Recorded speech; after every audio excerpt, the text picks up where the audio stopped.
안녕하세요. 정신과 일타 강사입니다. 오늘은요, 좀 생각보다 아주 흔한 질환 중에 하나인 질환을 말씀드릴 건데 뭐냐면 비행기 공포증 되겠습니다. 단순히 그냥 비행기 타기 싫다 이 정도 수준이 아닙니다. 비행을 상상하는 것만으로도 막 불안 반응이 일어나는 것을 의미하거든요. 예를 들어서 공항에 간다든지 심지어는 탑승권을 봐도 좀 막 불안하고요. 엔진 소리만 들어도 막 심장이 쿵 내려앉는 그런 사람들을 지칭하거든요. 환자분 중에서는요, 비행기 공포증이 아주 심해가지고 이미 탑승을 했거든요. 탑승을 해가지고 딱 자리에 앉아 있는데 도저히 이륙을 못 하겠는 거예요. 그래서 그냥 이륙하기 전에 바로 그냥 막 내리시는 분, 이런 분도 계셨고요. 이런 어떤 비행기 공포증을요, 정신과에서 뭐라고 그러냐면 특정 공포증이라고 합니다. 상황형 공포증 이렇게 하는데, 비행기 공포증 말고는 거미라든지 예를 들어 엘리베이터, 강아지 같은 거 무서워하시는 분들도 비슷한 범주다라고 생각하시면 될 것 같아요. 그러면요, 구체적으로 비행기 공포증은 어떤 증상이 있냐면요, 비행을 앞두고 있을 때 막 비행기가 막 추락할 것 같다,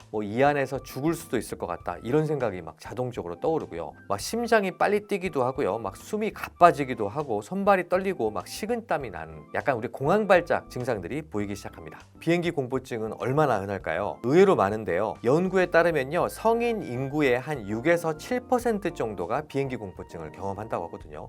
굉장히 많죠. 여성이 남성보다는 약 2배가 많다고 돼 있고요. 그 비행기를 처음 탈 때보다는요, 자주 탔을 때 오히려 더 불안해지는 게 특징이라고 그러고요. 비행기가 통계학적으로는 가장 안전한 교통수단입니다. 교통사고보다 한 100배 이상 보통 안전하다고 하니까 사실 비행기는 굉장히 안전한 교통수단이거든요. 사실은 이 공포라는 게 이성보다는 감성이 빠르게 작용하기 때문에요, 이게 잘 설득이 되지 않습니다.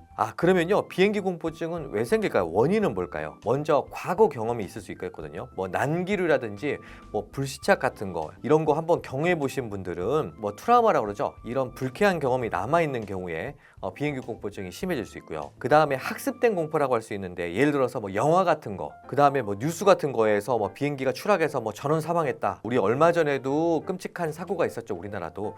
이런 경우에는 불안한 반응을 보고 이런 학습된 공포가 있을 수 있겠고요. 그 다음에 생물학적인 요인으로요, 편도체가 이제 과활성화되면서 위험 자극에 과민하게 반응하거나, 그 다음에 전두엽 기능이죠, 억제 기능이 좀 저하되어 있는 경우, 이런 경우에는 감정 조절에 실패가 돼가지고 생길 수 있고요.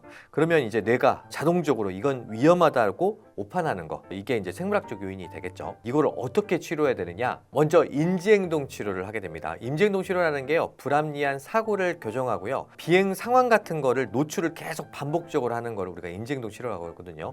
예를 들어 가지고요, 먼저 공항 사진을 보게 합니다. 그다음에 이제 비행기 영상도 보고요, 그다음에 실제적으로 모의로 탑승해 보기도 하고 실제 비행을 진짜 한다, 이런처럼 차근차근 점진적으로 노출하는 방법이 있고요. 미국 연구에 따르면요, 한 6에서 10회 정도 치료로 비행이 가능해지는 경우가 한 70% 이상이라고 하니까 굉장히 좀 좋은 치료가 되겠죠. 그리고 요즘에는 기술이 많이 발전돼 가지고요, 가상현실 노출 치료 같은 걸 많이 하기도 합니다. 실제 비행하지 않아도요, 우리가 이제 VR 환경이라고 그러죠. 가상 환경에서 엔진 소리라든지 소리 흔들림, 막 조명 같은 것도 실질적으로 느끼게 하거든요. 이 과정을 통해서 이거는 위험하지 않다라는 거를 계속 좀 학습시켜 주는 거가 되고요. 2018년 연구에 따르면요, 이 VR 치료 후에 약간 80% 이상이 실제 비행이 가능해졌다, 비행기 탑승이 가능해졌다 하더라고요. 가장 손쉬운 치료로 약물 치료가 되겠습니다.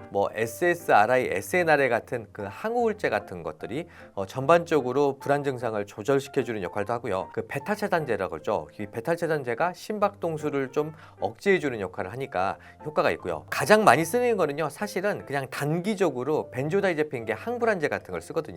실제 비행 당일날에도 쓸 수 있으니까 이거는 일시적인 효과만 있지만 그래도 즉각적인 효과가 있으니까 굉장히 좀 중요한 치료죠.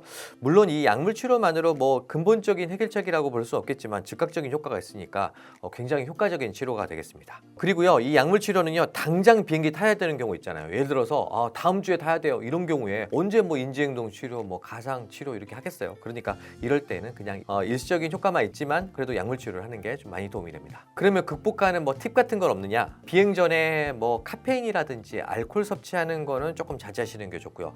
미리 심호흡 같은 거 하는 거, 그다음에 탑승 중일 때는 4초 들이마시고 6초 내쉬는 약간 복식호흡이라 그러죠. 복식호흡이 좀 도움이 된다 그렇고요. 막 불안 증상이 막 생겼다 이럴 때는 손발에 힘을 일부러 조금 빼면서 지금 안전하다 계속 이제 어떻게 보면 자기 암시하는 것도 좀 도움이 될 수도 있겠습니다. 그리고 이제 결국에는 이제 반복적으로 노출하는 거죠. 피하지 않고 계속 반복적으로 노출하게 되면은 증상이 좀 좋아지니까요.